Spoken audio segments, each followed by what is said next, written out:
ni hipocresía, y el fruto de justicia se siembra en paz para aquellos que hacen la paz. Aquí ahora Santiago nos está hablando y nos empieza a mostrar algo que tiene que ver con una sabiduría. Pero dice, ¿quién es sabio y entendido? Pablo está diciendo algo de que la sabiduría de este mundo es necedad para Dios. Santiago continúa desarrollando diciendo, ¿quién es sabio y entendido entre ustedes? Pero aquí es interesante que dice, muestre por qué. ¿Qué dice allí? Muestre por su conocimiento, muestre por su título, muestre por el diploma que tiene de Harvard, muestre por el posgrado y doctorado que tiene. Es interesante que dice, muestre por la buena conducta. Muestre por la buena conducta, ¿cierto? Sus obras en sabia mansedumbre. Y esto es interesante porque es donde a veces, sin darnos cuenta, caemos pensando que adquirir conocimiento, adquirir información, ya sea aún de teología o Biblia, como de cualquier campo, es lo que nos hace sabios. Pero para Dios no es sabio el que tiene un conocimiento que no puede aplicar. Aquí está hablando algo de una sabiduría que tiene que ver con la conducta que desarrolla el individuo. Es decir, yo puedo ser un médico, pero la pregunta es ¿cuál es mi conducta como médico? Y no estamos hablando de cómo opero, estamos hablando de qué manera ejerzo mi profesión. Allí existe una combinación en donde yo necesito conocer las habilidades de la medicina, ciertamente, pero también otro aspecto de una sabiduría de Dios que me va a permitir hacer algo en el entorno en donde yo estoy. ¿Han escuchado las frases como por ejemplo, uy, ese es un abogado, pero uy, Dios, no se lo recomiendo? ¿Sí? Ese es un político, pero solamente habla. Este es un médico, ¿cierto? Ese es un predicador, pero solamente son palabras. Ahora, ¿qué es lo que debe tener nuestra vida en combinación? Sigamos leyendo, dice así. Porque él sigue definiendo esta conducta, la conducta que es de una sabiduría, dice, del mundo. Dice, tiene celos amargos y contención en vuestro corazón. Celos amargos, otra versión la dice, y ambición personal en el corazón. Y vamos a tratar de desarrollar un poquitico esto, porque esa sabiduría, ¿cierto?, que tiene estos dos aspectos, dice la Biblia, es una sabiduría animal, terrenal, diabólica, que produce celos amargos, ambición personal. ¿Qué es esto? Esa es la sabiduría que tiene necedad ante Dios. ¿Por qué? Algunos que han estado en la membresía recuerdan la enseñanza acerca del yo, que busca solo el yo. ¿Recuerdan la caída del hombre? Lo primero que se manifiesta en el hombre es una conciencia de yo, solo quiere las cosas para sí. Pero este tipo de sabiduría tiene una jactancia y siempre está tratando de mostrar lo que ella sabe, y tiene celos amargos, y donde quiera que va no está pensando en el bienestar general, sino en lo que ella puede sacar. Y se puede camuflar en cualquier esfera. Se puede camuflar en la medicina, en la familia, en el arte, en la iglesia, en cualquier lugar. Pero necesitamos entender de dónde viene, porque su origen, dice la Escritura, es animal, es terrenal, es diabólico. Ahora, ¿cómo sé que yo estoy operando de pronto en ello? Porque si yo estoy operando en ello, ¿qué es lo que puedo asegurar? Que yo no voy a construir mi vida de éxito a la manera de Dios, porque me salí de lo que es la manera de Dios. Y yo necesito es poder entender que hay una manera de Dios que necesita ser combinada. ¿Qué le pasó a Satanás? Luzbel se le subió el ego a la cabeza. Él pensó que él, como tenía, él se miraba y mejor dicho, resplandecía. Porque la Biblia dice, cuando ustedes van a Ezequiel 28, dice que de toda piedra preciosa fue hecha su vestidura. En Isaías 14 habla del mismo y dice de cornerina, de topacio, crisólito, berilo, ónice, carbunclo, esmeraldas. O sea, piensen eso, mejor dicho, una joyería. Era una cajita de sorpresa. Pero él, cuando venía delante de Dios, que es luz, ¿qué pasaba? Calculen ustedes qué pasa cuando usted pone una piedra preciosa frente a la luz. Refleja y brillaba y era wow. Pero un día él empezó a mirarse, fue a sí mismo. Y dijo, wow. Wow. Empezó a mirarse a sí mismo y dijo, qué grande soy. ¿Cómo puedo operar? Y no se dio cuenta que esa sabiduría no era la sabiduría de Dios. Porque la sabiduría de Dios lo traía era otra realidad, que era en Dios quien él era alguien. Muchas personas han construido imperios y han llegado alto solamente para encontrar que no había propósito en lo que estaban haciendo, porque lo hicieron alejados de Dios. Lo hicieron separados de Dios. Y ciertamente dentro de una sabiduría que bajo el mundo todo el mundo aplaudió. Pero cuando llegaron allí se encontraron que no había nada. A Luzbel le pasó lo mismo. Un día llegó allá y pensó que había alcanzado todo, porque él dijo, yo subiré y seré semejante al Altísimo, y se le olvidó que no hay otro semejante al Altísimo, que solo hay un Dios, que solo hay un Cristo, que solo hay un Rey. Y cuando nosotros podemos entender ese principio, ese temor de Dios nos lleva a la verdadera sabiduría, dice la Biblia. Porque el principio de la sabiduría es el temor a Dios, es la reverencia, es el respeto a Dios.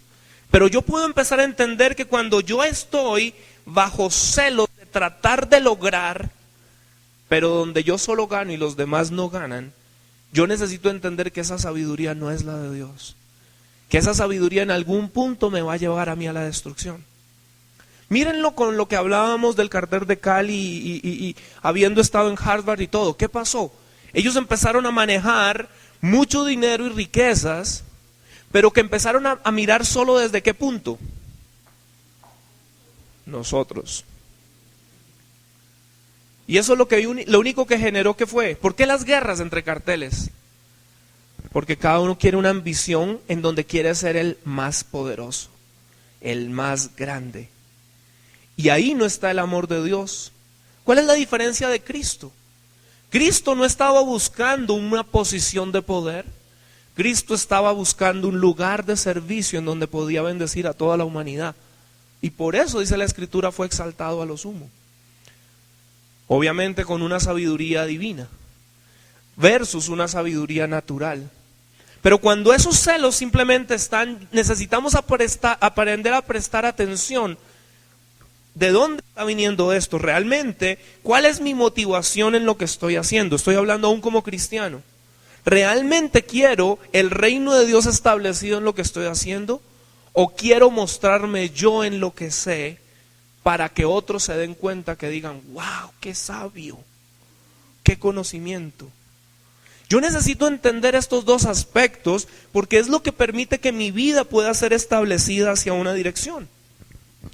De Pablo Escobar una vez leía que en términos de liderazgo y administración la gente se sorprende, dice, la capacidad que este hombre tuvo fue increíble.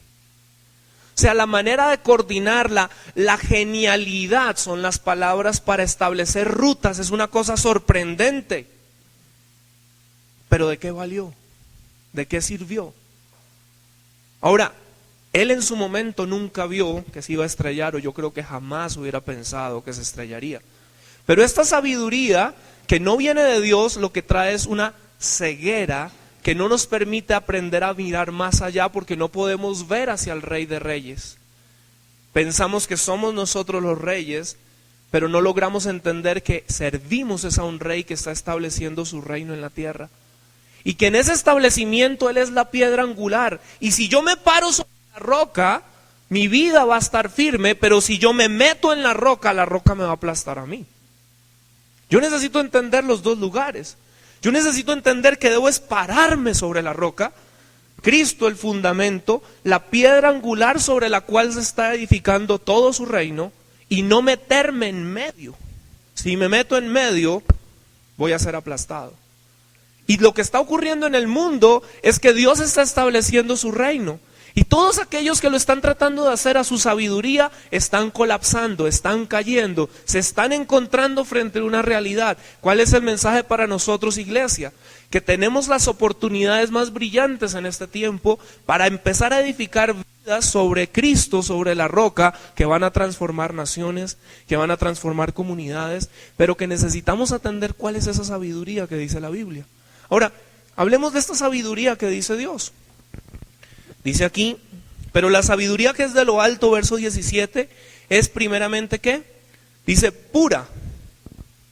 Es primeramente pura, dice, después pacífica.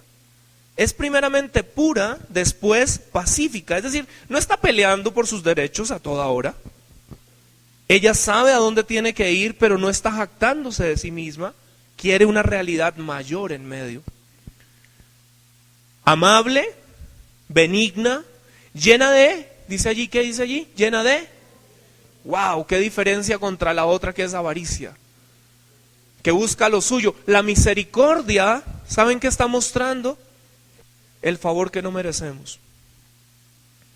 La misericordia y la sabiduría que es conforme a la misericordia, ¿cierto? Lo que está es, a pesar del fracaso de otro, está ayudando. Dice la Biblia que a pesar de que estábamos perdidos, Cristo murió por nosotros. ¿Qué es? Misericordia, la sabiduría de Dios viniendo en favor de nosotros para rescatarnos y llevarnos adelante. Sabiduría de Dios. Pero dice, tiene misericordia, tiene misericordia. Luego dice, de buenos, y aquí viene el punto importante, buenos frutos. El punto no es dar frutos. En estos días escuchaba a alguien compartiendo de los tomates, que había sacado una cosecha de tomates y los tomates estaban preciosos, rojitos, pero tenían un puntico. Y resulta que una mosca que había venido se había posado sobre esos tomates, y algunos, tal vez que hay agricultores aquí, conocerán exactamente cuál es esta mosca, pero había plantado unos huevos en el cultivo. Y los tomates que se veían por fuera muy bien, internamente al abrirlos estaban totalmente podridos, o sea, llenos de gusanos. El ejemplo era que si usted le hubiera dado un mordisco a ese tomate, se hubiera echado varios gusanos a la boca. Ahora, nosotros somos el fruto de Cristo, pero Dios espera que demos buenos frutos. Que donde quiera que vayamos, los buenos frutos de nuestra vida, en nuestras profesiones, puedan ser de bendición a donde están. ¿Por qué? Porque en el mundo lo que vemos es una competencia solo por figuración. Vemos un mundo político hoy en día en donde no hay un interés de nación, sino de partido. Vemos una guerra que estamos viviendo que es intereses personales, pero en donde no se hace la pregunta, ¿cuál es la sabiduría divina y cuál es la voluntad de Dios frente a esta situación que vivimos?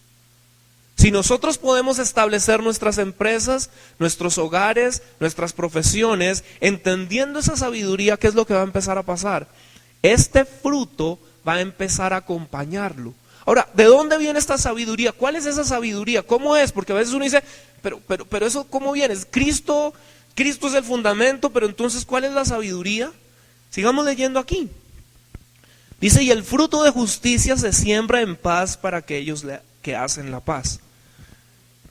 Lo primero que necesitamos entender para adquirir esta sabiduría es que esta sabiduría es más importante que el oro y la plata.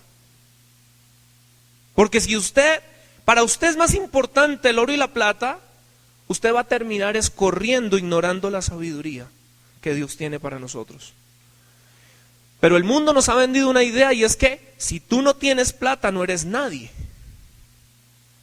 Ahora, en un sentido necesitamos romper otro mito de la iglesia, que hay que ser pobre y humilde para entrar en el reino de los cielos. Pero humildad y pobreza no son sinónimos. Necesitamos entender algo acá. Pero si yo no atesoro, es decir, si para mí no tiene valor la sabiduría de Dios, yo la veo pasar y digo gracias, no, hoy no. ¿Por qué? Porque no tiene valor. No la voy a buscar.